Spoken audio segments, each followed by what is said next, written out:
So the means the other two cases in the water hammer effect. So here, see today whatever the equation which we are going to discuss is the pressure rise due to the sudden closure of the valve and the pipe is rigid. See, hope all of you remember the equation which we have derived for the gradual closure of the valve, that is, so P is equal to rho VL by T. So that was the equation which we have derived for the gradual closure of the valve. See, whatever this equation which we have derived, so that represents, as I told, it represents the relation between the increase in pressure and the time taken by the valve to close the pipe. Okay, so time required for the closing of the valve. So it represents the relation between P and T. See this equation, in this equation, see if we consider T is equal to 0, so then what happens? So P is equal to what? Rho VL by 0. Okay, so anything by 0, if it is 1 by 0 is infinity. So if we consider T is a 0 seconds, then the intensity of pressure will become a infinite value. But so from the experiment what it has been found, see P is not a infinite value, it is a finite value. So through the experiment of water hammering pipes, so it has been found that P is a finite value. So even though if you close the valve for a very, like if you close for the rapid closure of the valve also, means the time is, if the T is very less also, so then P will not be a infinite value, it is a finite value that has been found out. So hence, so whatever this equation, so which we have obtained in the previous case, that is for gradual closure of the valve, so this is valid only for incompressible fluids. Okay, so this equation you can use it for incompressible fluids and when the pipe is rigid. Okay, so when the pipe is rigid and also so when the fluids are incompressible, so you can use this equation P is equal to rho VL by T. So P will not be a infinite value, it will be a finite value. So even though, so for a very rapid closure of the valve. So what happens if once, as I told, once you close the valve suddenly, so once you close the valve suddenly, so what happens? A high pressure wave, or when you close it gradually or suddenly, so a high pressure wave is going to generate inside that pipe. So whatever this pipe, so inside the pipe high pressure wave which has been generated, so due to that what happens, whatever the liquid initially which was flowing, so whatever the liquid which was flowing like this, okay, so that has been compressed. Okay, you can see, so whatever this liquid has been compressed to this wave pressure. Okay, so the liquid, due to the closure of the valve, so once a high pressure intensity wave is going to generate, so the liquid gets compressed.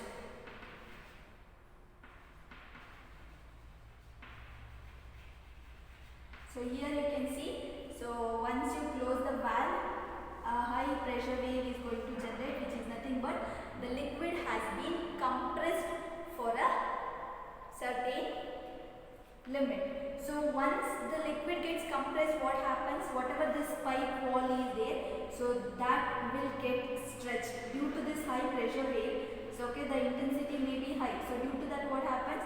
So there is a stretching of the pipe wall. So the pipe wall may get stretched due to this liquid jet gets compressed.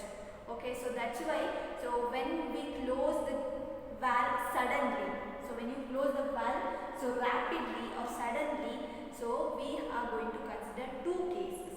So for the sudden closure of the valve, we are going to consider two cases. So the one is sudden closure when the pipe is rigid, and the second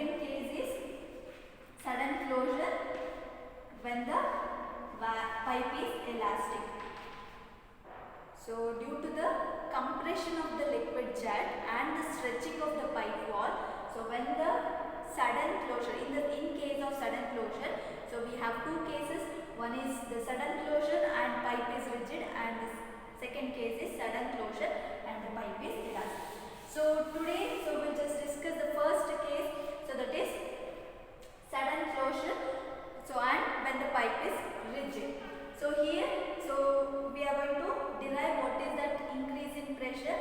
So equation for pressure rise or increase in pressure due to the sudden closure of the rigid pipe. So the figure remains same. So whatever we have considered in the previous case. So we have considered a pipe AB.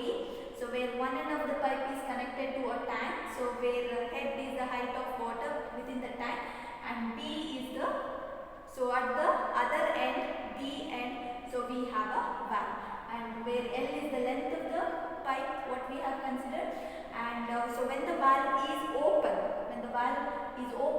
so water is flowing with the velocity V. So here, so we are considering A as the cross sectional area of the pipe and L as the length of the pipe and V is the velocity of flow of water through the pipe and K as the bulk modulus of water. So as we have considered a pipe as a rigid pipe, rigid means so where you cannot bend that pipe, okay, it is not flexible pipe, so the pipe is harder. So for that, so we have to consider the bulk modulus of water, and as usual P is the intensity of pressure wave which is produced inside this pipe, and we are going to derive what is the equation for this P when you close this valve suddenly. Okay, so for that, see what happens. So whatever we have considered, so the pipe here, it is considered as a rigid pipe, means harder pipe which is not flexible pipe, and so the valve is closed suddenly. So that is the cases what we have considered. See what happens when you close the valve suddenly. So here, so once you close the valve suddenly, see whatever this, so water which is moving with the velocity V, okay, so which is nothing but the velocity energy of water or the kinetic energy of water. So the kinetic energy of this water is converted into strain energy of water.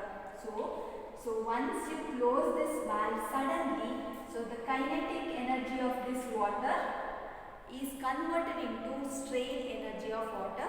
So where we have, so if we neglect that head loss due to friction, so if we neglect the frictional losses and the pipe is considered to be rigid, so once you close the valve suddenly, the kinetic energy is converted into strain energy. Okay, so that is what is going to happen. So once you close the valve suddenly, so the kinetic energy of the water is converted into strain energy of water. So and that too, so if the head loss due to frictional losses are neglected and the pipe is considered to be a perfectly rigid pipe. Okay, so now we have to determine what is that kinetic energy and strain energy. So now what is happening, kinetic energy is converted into strain energy, means the loss of kinetic energy is happening and the gain in strain energy is happening. Okay, so we are going to determine what is that loss of kinetic energy and gain in strain energy. So the first one is, we'll determine what is the loss of kinetic energy.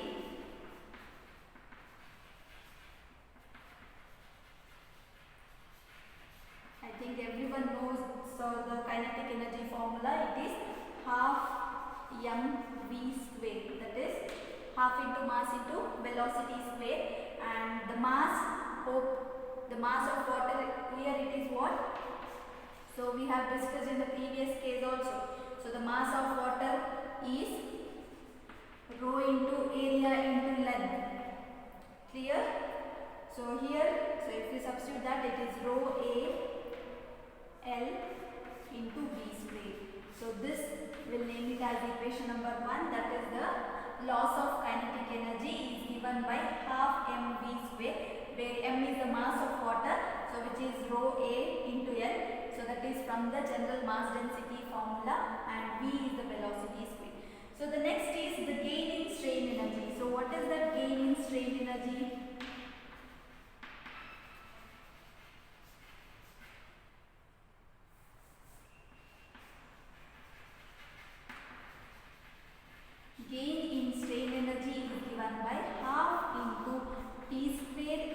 divided by K into volume. So don't confuse, this is velocity and this is volume. Okay, so volume of the water.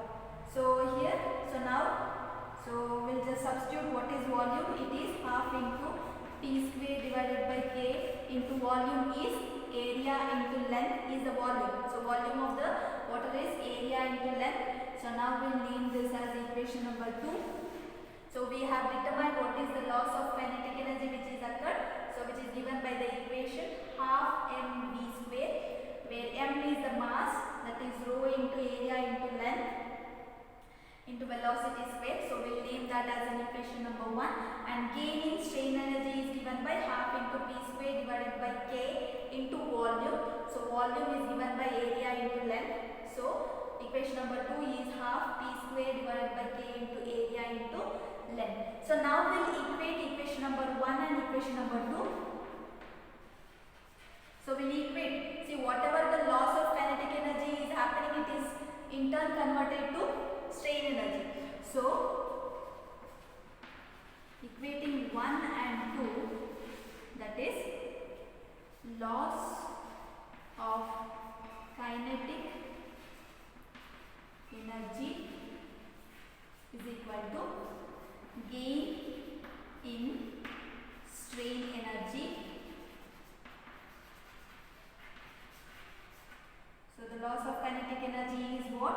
It is half into rho into A into L into V square is equal to gain in strain energy is half into P square divided by K into area into length. So AL will get cancelled, half will get cancelled. So now, so you will remain with the equation. It is rho V square is equal to P square divided by K.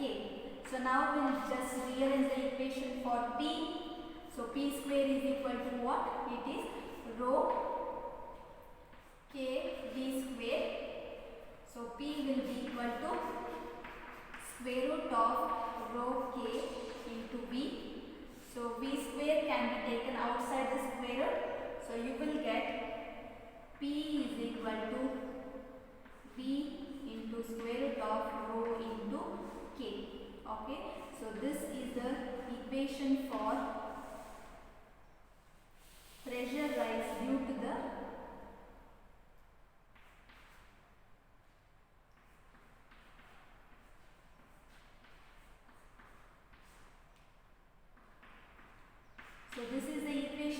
pressure rise due to the sudden closure of a rigid pipe. So and here, so this equation can also be represented in terms of the velocity of pressure wave. So for that, so to represent this equation in terms of velocity of pressure wave, so what we'll do, we'll just multiply and divide by rho within the square root. So if we multiply and divide rho within the square root, so you will get P is equal to V into square root of rho square K divided by rho. So and here one rho square can be taken outside. So you will get the equation P is equal to V rho into square root of K by rho. So where this K by rho is nothing but bulk modulus, square root of bulk modulus divided by density of water is the velocity of pressure wave. So now you will get the equation in terms of velocity of pressure wave. P is equal to V rho C or rho Vc. Okay, so the equation for pressure rise due to the sudden closure of a rigid pipe is P is equal to V into square root of rho into K or P is equal to rho Vc. So this is the equation for pressure rise due to the sudden closure of the valve and